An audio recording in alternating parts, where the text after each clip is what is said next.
Assalamualaikum warahmatullahi wabarakatuh. Alhamdulillah, alhamdulillahilladzi hadana li hadza wa ma kunna linahtadiya laula an hadana Allah. Asyhadu an la ilaha illallah wahdahu la syarika lah wa asyhadu anna Muhammadan abduhu wa rasuluh. Allahumma shalli ala sayyidina Muhammad wa ala alihi wa sahbihi wa man tabi'ahum bi ihsanin ila yaumiddin. Amma ba'd. Wa qala Allah ta'ala fi kitabil Qur'an, a'udzu billahi minasy syaithanir rajim. Innal ladzina yaktumuna ma anzalna minal bayyinati wal huda min ba'di ma bayyanahu lin-nasi fil kitab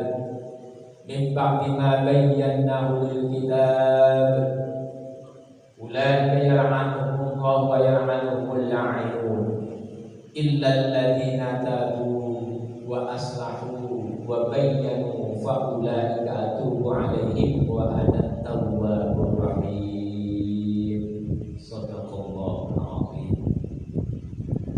Hadirin hadirat seluruh jamaah salat subuh Masjid Jami' Al-Ikhlas, yang tentunya mudah-mudahan kita semuanya senantiasa mendapatkan rahmat dan ampunan Allah Subhanahu wa taala.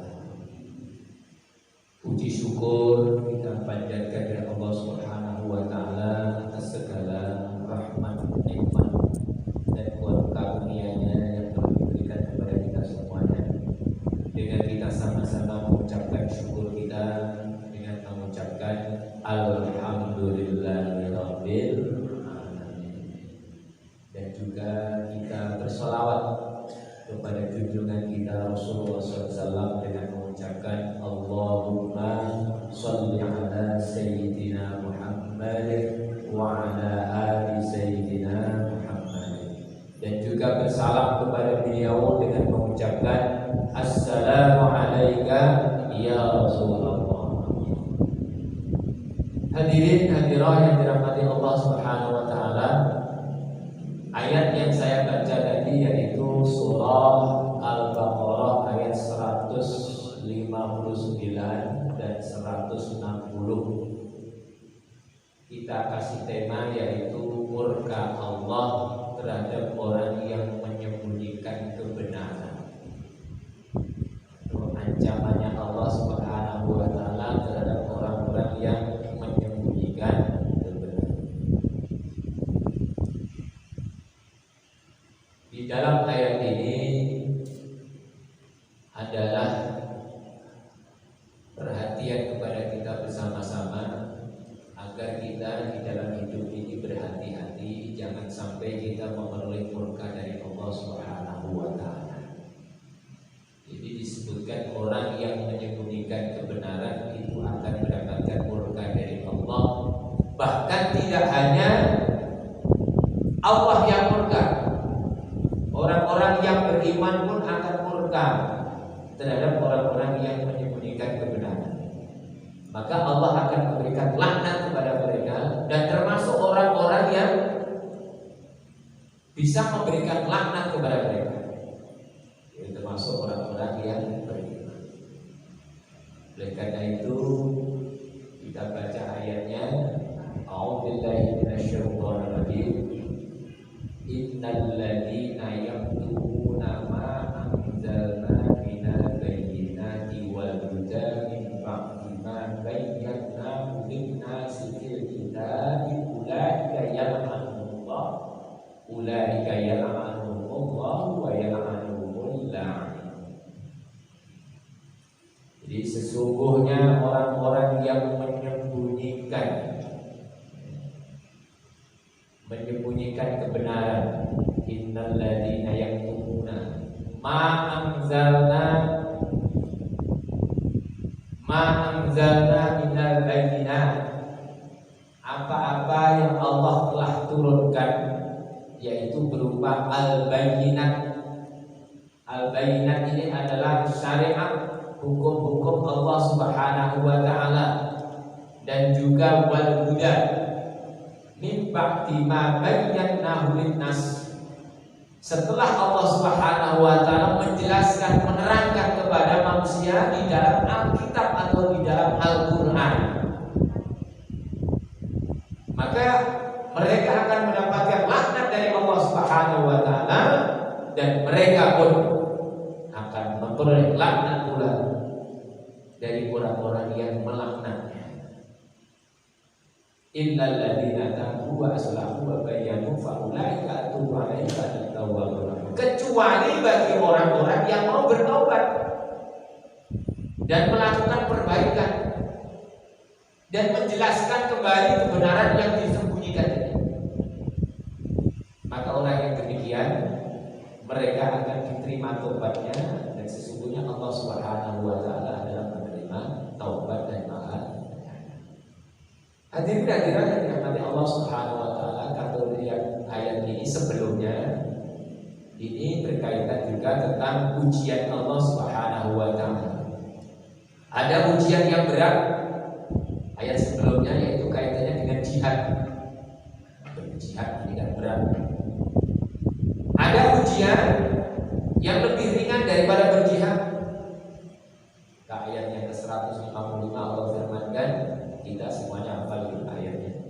وَلَنَبْلُوَنَّكُمْ بِشَيْءٍ مِنَ الْخَوْفِ وَالْجُوعِ وَنَقْصٍ مِنَ الْأَمْوَالِ وَالْأَنفُسِ وَالثَّمَرَاتِ وَبَشِّرِ الصَّابِرِينَ. Ini ujian ini. Sungguh kami akan menguji kalian dengan sedikit ketakutan, kelaparan, kehilangan jiwa. Kehilangan jiwa bukan dirinya sendiri yang mati, bukan saudara yang meninggal. Kekurangan harta, buah-buahan. Wa basyiris sabirin, berikan kabar gembira kepada orang-orang yang sabar. Maka di sini ayat kaitannya dengan ujian bagi orang-orang yang beriman. Ujian bagi orang yang beriman apabila dia bersabar, maka tentu mereka akan memiliki derajat yang tinggi di sisi Allah Subhanahu wa taala. Jadi ayat sebelumnya juga merupakan ketetapan Allah Subhanahu wa taala terhadap orang-orang yang beriman, diuji oleh Allah Subhanahu wa taala, maka dengan keimanannya beliau bersabar, maka orang yang sabar memiliki derajat yang tinggi di sisi Allah Subhanahu wa taala. Dan ayat berikutnya ini, ayat 159 ini menjelaskan tentang ketetapan Allah juga, namun terhadap orang-orang yang kafir, yang menyembunyikan kebenaran. Karena mustahil kalau orang itu beriman kok menyembunyikan kebenaran, mustahil. Maka yang menyembunyikan kebenaran adalah orang-orang yang kafir. Maka akan ditetapkan oleh Allah Subhanahu wa taala, apabila orang itu menyembunyikan kebenaran, maka tentu akan memperoleh murka dari Allah Subhanahu wa taala. Dan mereka nanti di akhirat kelak tentu akan mendapatkan azab dari Allah. Berbeda dengan ayat sebelumnya, ketetapan Allah terhadap orang-orang yang beriman, yang mereka ketika memperoleh ujian dari Allah Subhanahu wa taala bersabar, maka dia akan memperoleh ridho dari Allah Subhanahu wa taala. Orang yang sabar dapat ridhonya Allah, dan orang yang menyembunyikan kebenaran akan mendapatkan murka dari Allah Subhanahu wa taala. Tinggal kita lihat ayat sebelumnya. Maka tentunya ayat ini senantiasa berkait. Memang semua di dalam Al-Quran itu antara ayat yang satu dengan sebelumnya, setelahnya senantiasa berkait. Inilah yang disebutkan munasabatul ayat. Munasabatul ayat. Ayat itu seperti ring, seperti rantai, senantiasa berkait. Walaupun ada ayat yang sama persis bunyinya, Namun itu pasti apa? Menjelaskan ayat sebelumnya. Walaupun sepertinya sama, tapi sebenarnya apa? Tidak ada yang sama, tidak ada pengulangan. Karena Al-Quran itu satu kesatuan. Maka dari itu ketika kita membaca Al-Quran, ibu bapak yang senang membaca Al-Quran setiap hari baca Al-Quran. Ketika Al-Quran yang kita baca sudah sampai surat An-Nas, kebiasaannya orang-orang yang hataman Al-Quran itu ahli Al-Quran senang mengadakan hataman. Setelah An-Nas bukan langsung saudara nanti terus doa, tidak. Biasanya apa? Orang yang menghatamkan setelah membaca surat An-Nas, minal jinnati wan nas, dia langsung awal lagi. Bismillahirrahmanirrahim. Alhamdulillahi rabbil alamin. Sampai waladhdallin. Amin. Teruskan.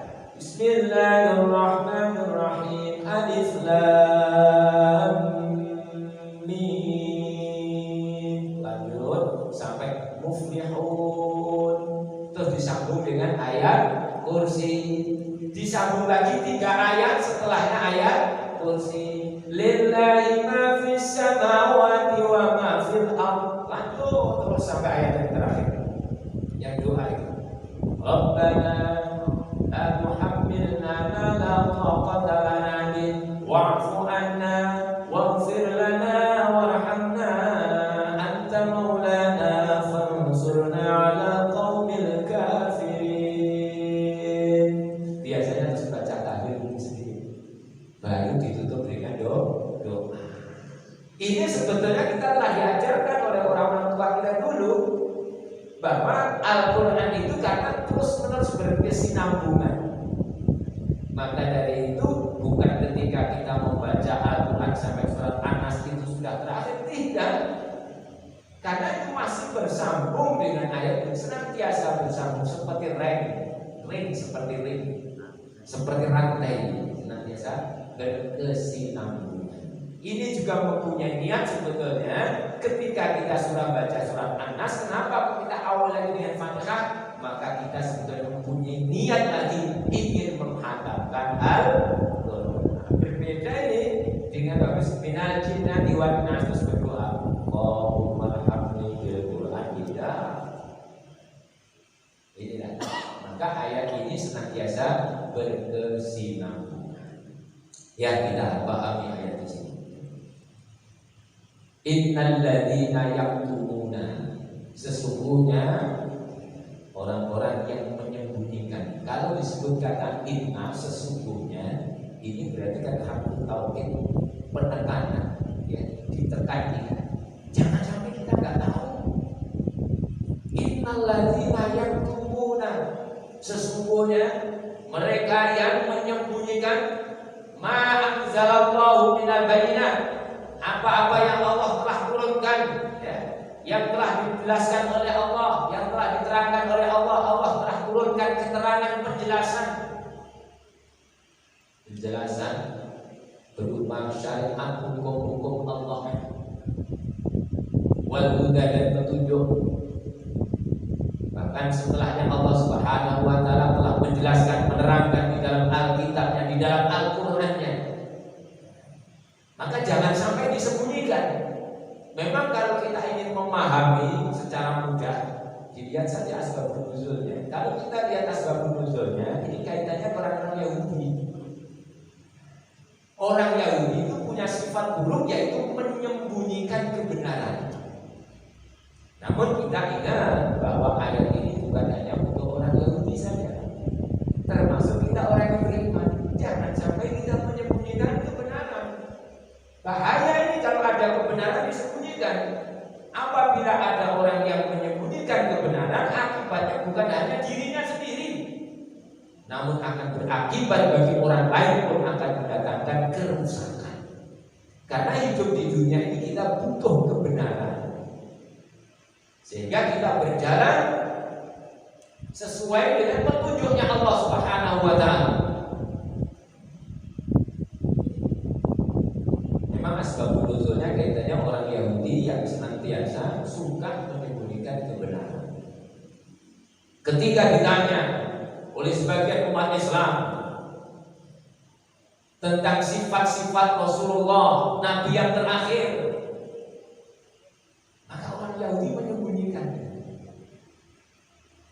Jadi kalau disebutkan menyembunyikan berarti sebetulnya apa?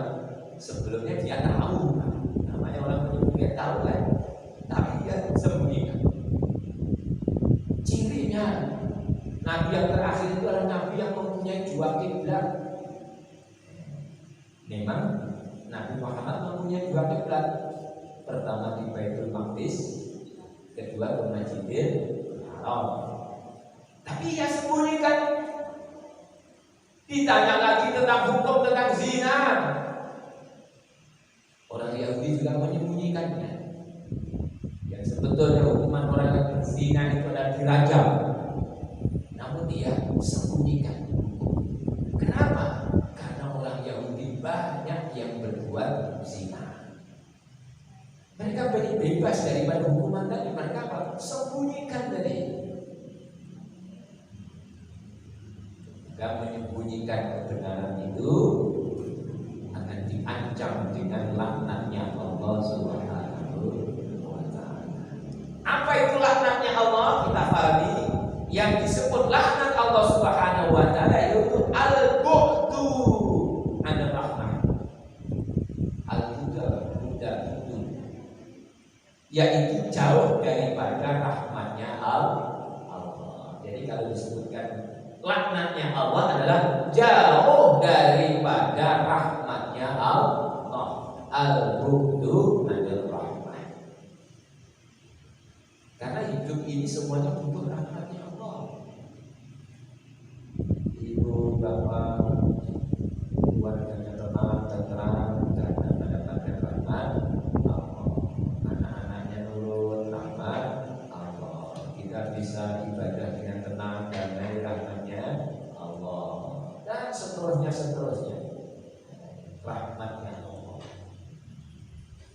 Maka orang yang menyembunyikan kebenaran akan jauh daripada rahmatnya Allah. Akan diancam oleh Allah Subhanahu wa Ta'ala. Dia tahu kebenaran, namun dia seperti itu. Dia tahu tentang sifat-sifatnya Nabi, dia tahu.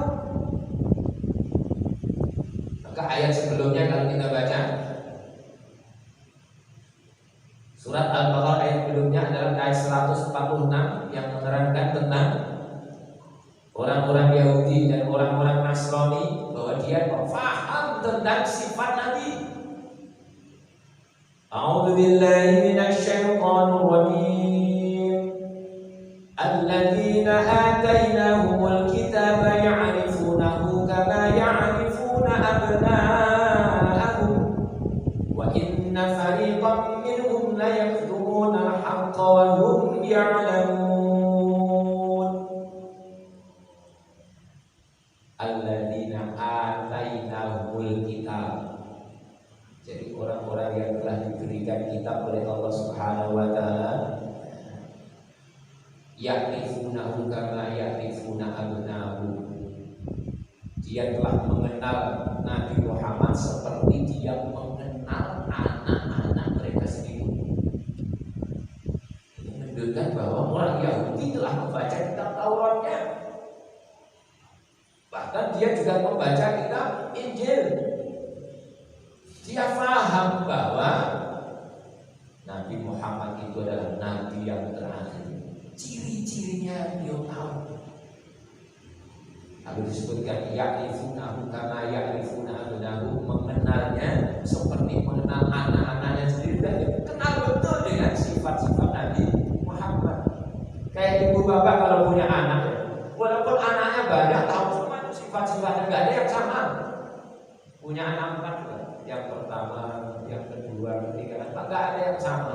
Punya sifat beda, kesukaannya juga beda. Maka orang Yahudi, orang Nasrani telah mengenal Rasulullah SAW. Sifatnya Rasulullah telah mengenalnya, namun ia sembunyikan. Yang disampaikan apa? Kebohongan. Nanti kalau tahu bahwa Nabi Muhammad Nabi terakhir, dia masih menyembunyikan Iya, Nabi Muhammad itu Nabi terakhir. Tapi itu Nabi untuk orang Arab. Ini kan sama juga ini, menyembunyikan kebenaran juga.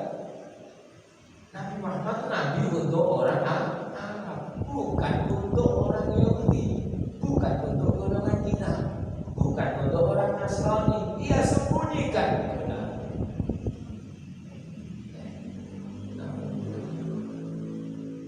Ditanya tentang zina, ia sembunyikan. Ini bahaya sekali.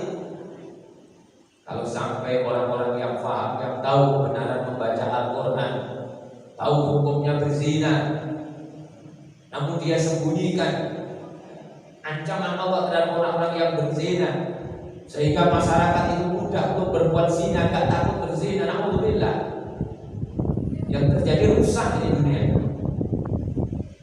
Makanya di dalam Al-Quran sendiri Allah firmankan, wala taqrabuz zina.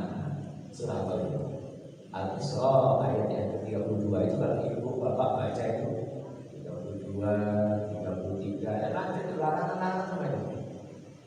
Wala taqrabuz zina innahu kana fahishatan wa sa'a sabila. Zina itu adalah perbuatan yang keji. Diteruskan berikutnya. Kita mau baca terus.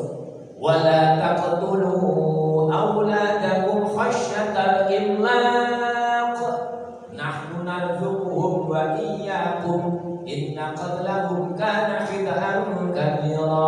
Jangan kalian membunuh anak-anakmu.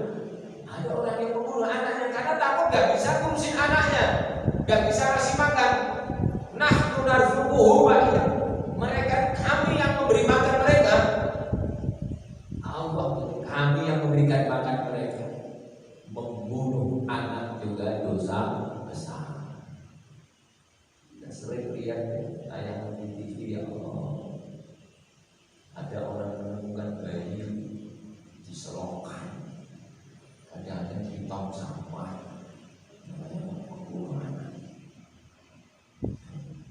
Membunuh anak juga tidak boleh. Membunuh dirinya juga tidak boleh. Wala taqtulun nafsal lati harramallahu illa bil haqq. Ayat terus. Nanti diteruskan lagi. Wala taqrabu malal yatim. Makan harta anak yatim juga enggak boleh. Ayatnya disebutkan wala taqrabu, dan janganlah kalian mendekati. Sebetulnya larangannya Allah itu mendekatinya atau perbuatannya?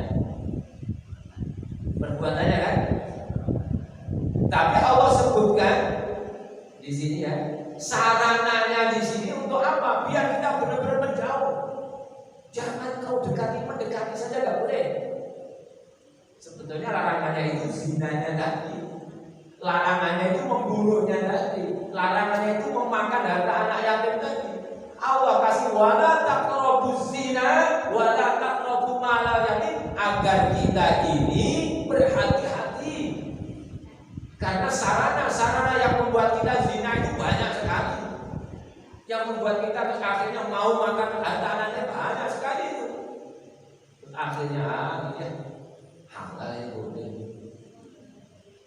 Makanya ketika Nabi Adam ada perintah Allah Subhanahu wa taala dan juga ada satu larangan Allah Subhanahu wa taala, maka sebutannya juga wala taqrabu. Ayatnya wa qulna ya adam uskun anta wa zawjuka jannata wa kula minha ragadan haitsu shi'tuma wa la taqraba hadhihi sajarata. Jangan kau dekati pohon ini. Sebetulnya nggak boleh dekat makan dari buahnya pohon. Tapi disebutkan jangan kau dekati pohon ini karena apa? Sarananya dilarang dulu oleh Allah Subhanahu wa taala biar kita itu selamat daripada larangannya Allah. Maka dari itu hati-hati kita terhadap kebenaran yang Allah Subhanahu wa taala firmankan, jangan sampai kita menyembunyikan. Innal ladzina yaktumuna ma anzalna minal bayyinat dari keterangan-keterangan yang telah diturunkan Allah Subhanahu wa taala yang ada di dalam Al-Qur'an. Maka semua yang ada di dalam Al-Qur'an itu ada keterangan yang diberikan oleh Allah. Ini kalau disembunyikan bahaya. Umat Islam itu kenapa banyak perang terus-menerus? Ya karena dengan ini. Dia menyembunyikan ayat Allah yang seharusnya dia sampaikan, namun dia tidak mau menyampaikan. Saya contohkan lagi dari surat Al-Hujurat, banyak sekali nasihat untuk kita ini. Mulai ayat yang ke-10. Innamal mu'minuna ikhwatun fa aslihu baina akhawaykum wattaqullaha la'allakum turhamun. Ayat ini ternyata orang Islam juga banyak yang nggak pakai. Kita sama mukmin, sama muslim, kita itu bersaudara. Kalau ada yang bersengketa berkelahi, nyampaikanlah supaya kita dapat rahmat. Buktinya ya Allah, Suriah itu sampai sekarang ya Allah, Yaman ya Allah, terus berperang. Ayatnya jelas ya. Tapi kadang-kadang orang nggak mau pakai. Diteruskan ayat yang berikutnya. Ya ayyuhalladzina amanu la yaskhar qaumun min qaumin asa an yakunu khairan minhum wala nisa'un min nisa'in asa an yakunna khairan minhum wala tamizu anfusakum wala tanabazu bil alqab bi'sal ismul fusuqu ba'dal iman wa man lam yatub fa ulaika humul zalimun. Terus ada 10-11. Hei orang-orang yang beriman, yang diseru orang yang beriman ini, la yaskhar qaumun min qaumin, janganlah kalian itu suatu kelompok mengolok-olok kelompok yang lainnya. Bisa jadi yang kamu olok-olok itu lebih bagus daripada yang mengolok-oloknya. Sama juga buat ibu-ibu, kelompok ibu-ibu. Jangan sampai ibu-ibu ini punya grup, punya kelompok, dia berbuat olok-olok terhadap kelompok yang lainnya. Karena bisa jadi yang diolok-olok itu lebih bagus. Kadang-kadang yang seperti ini yang sembunyi. Orang yang berdakwah saja kadang-kadang kita lihat ya Allah. Ada orang yang berdakwah itu sebenarnya menghina yang lainnya.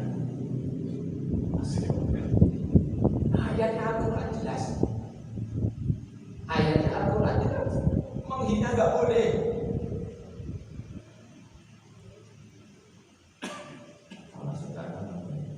Presiden itu cerita, ya Allah, saya katakan kalau dia begini seperti itu. Punya presiden itu ibaratnya seperti bapak kita sendiri. Kita punya bapak, masa kita mau menghina bapak sendiri. Kata-kata kotor dalam bapak sendiri, ini nggak mau. Ayat Al-Quran jelas.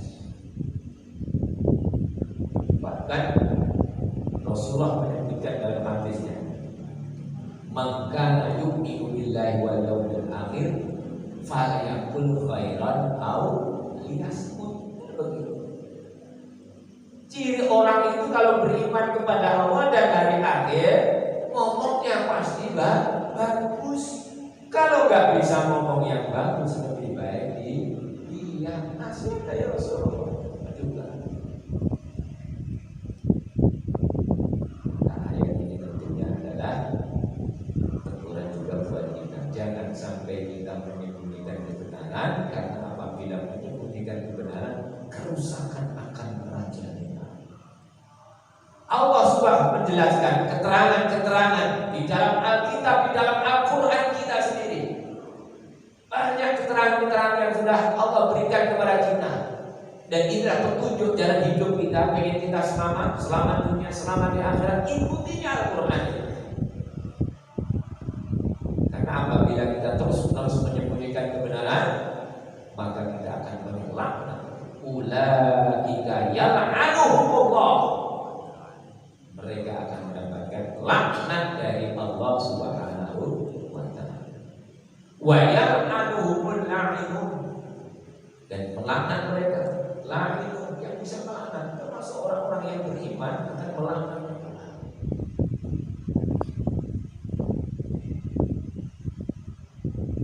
Namun di ujung ayat ini diteruskan ayatnya yang 160. Kalau kita ingin selamat, orang-orang yang menyembunyikan kebenaran tadi kok ingin selamat, Allah teruskan ayatnya, illal ladzina tabu. Ada 3 syarat yang harus dikerjakan. Namun apabila dia tidak mau kembali kepada Allah Subhanahu wa ta'ala, maka 3 syarat ini tentu laknat akan terus-menerus akan diterima. Bisa jadi, kenapa kok gak damai, gak tenang, gak tentram dalam hidupnya? Bisa jadi tadi dia menyembunyikan kebenaran, dia tidak mau melakukan kebenaran, lisannya tidak mau menyampaikan kebenaran, dirinya pun tidak mau berbuat kebenaran. Maka yang datang apa? Laknat dari Allah, jauh daripada rahmatnya Allah. Ada rumah tangga kita lihat sepertinya ya Allah semuanya serba cukup, tapi gak pernah tenang, gak pernah tenang. Bisa jadi ada syariat Allah Subhanahu wa ta'ala yang tidak dikerjakan, diabaikan. Akhirnya jauh daripada rahmatnya Allah. Yang seperti ini kalau pengen selamat, segera dia taubat kepada Allah. Karena kalau tidak akan terus menerus tadi laknat tadi. Maka diteruskan oleh Allah, illal ladzina tabu, kecuali orang-orang yang mau bertaubat.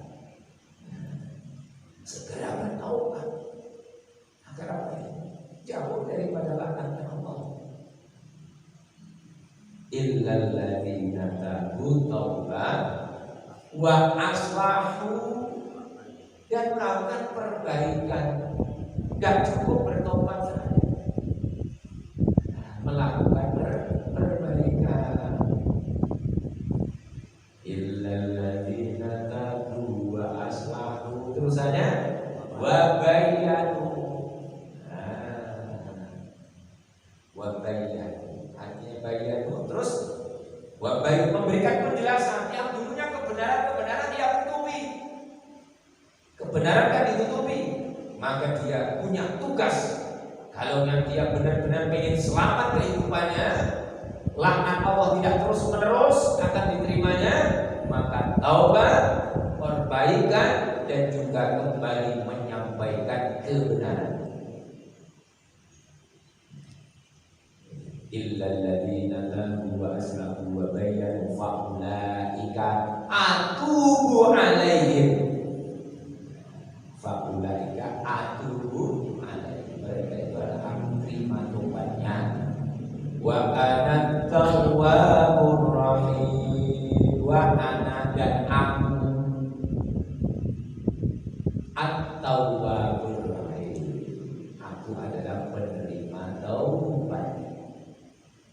Ar-Rahim, dan Allah itu Maha memberi rahmat. Jadi kalau dia mau bertaubat, mau melakukan perbaikan, mau menyampaikan kebenaran kembali, maka tentunya Allah akan kembalikan rahmat. Yang jauh daripada rahmat, maka Allah kembalikan rahmat yang baru. Inilah apabila dia mau bertaubat dan melakukan perbaikan. Namun apabila tidak, tentu mereka akan terus-menerus mendapatkan laknat dari Allah Subhanahu wa ta'ala.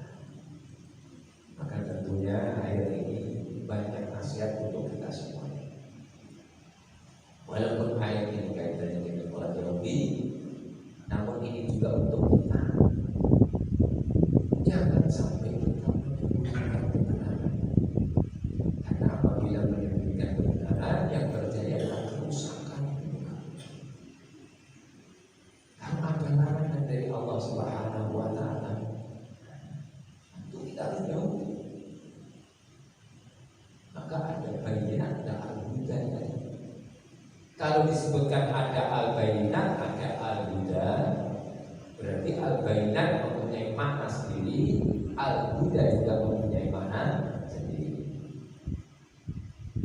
Ayat-ayat disebutkan utul kita wal hikmah.